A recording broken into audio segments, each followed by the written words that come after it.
CEO trapped on island with single dad, she whispered, if we can't go back, must I marry you? When billionaire CEO Clara Winslow boarded her private jet, she had no idea it would crash into the middle of the Pacific. The woman who built empires with her commands was now stranded on a deserted island with a rugged single dad.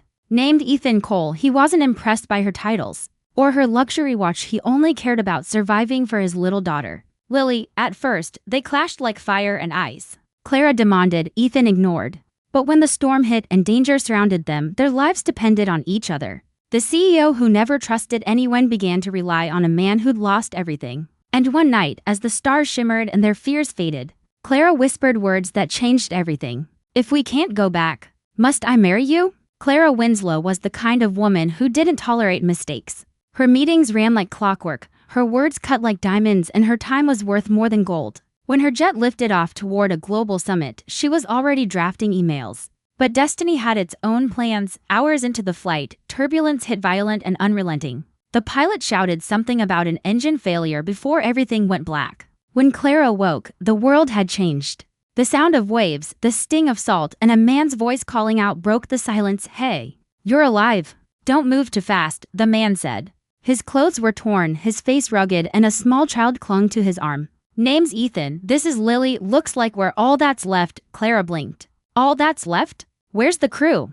The jet? Gone, he said simply. We're on an island. I found you washed up near the reef. At first, Clara refused to believe it. She tried to call headquarters, to find signal, to organize rescue, but Ethan only smirked. You can't order the ocean, sweetheart. For days, they survived on coconuts and fish. Clara complained. Ethan laughed. He built shelter. She criticized the design. But beneath her frustration, something shifted. She noticed how he protected Lily, how patient he was.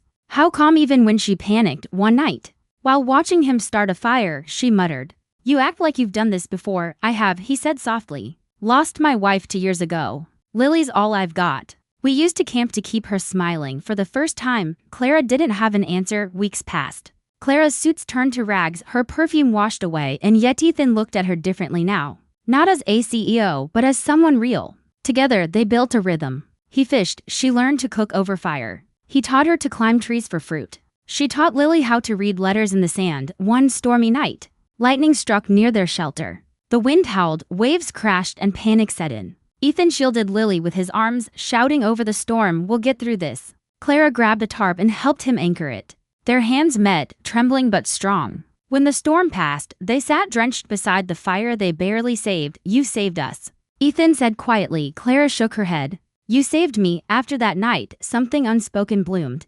They laughed more. Clara started opening up about her lonely empire, how her power had bought respect, but never love. Ethan listened, eyes soft. One evening, as the sun sank beyond the sea, Lily asked innocently, Miss Clara, are you gonna be my new mommy? Clara froze, heart skipping. Ethan smiled awkwardly. She says stuff like that sometimes. But Clara smiled back. Maybe one day, sweetheart. The silence that followed was filled not with awkwardness but with hope.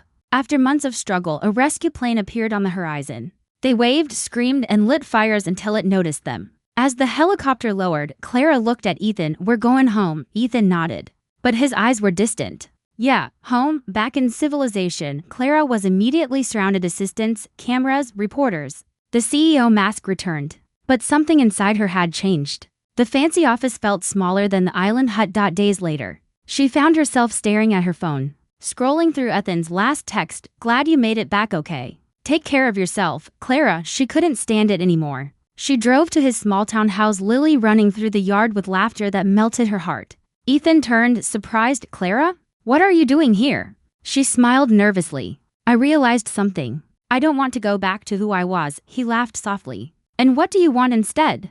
Clara stepped closer, eyes glistening. If we can't go back, must I marry you? Ethan froze, then smiled. You don't have to. But I'd sure love it if you did. Lily clapped, and for the first time, the woman who had everything finally found what she never had: home. If this story touched your heart, don't forget to like, share, and subscribe for more emotional stories of love, fate, and second chances.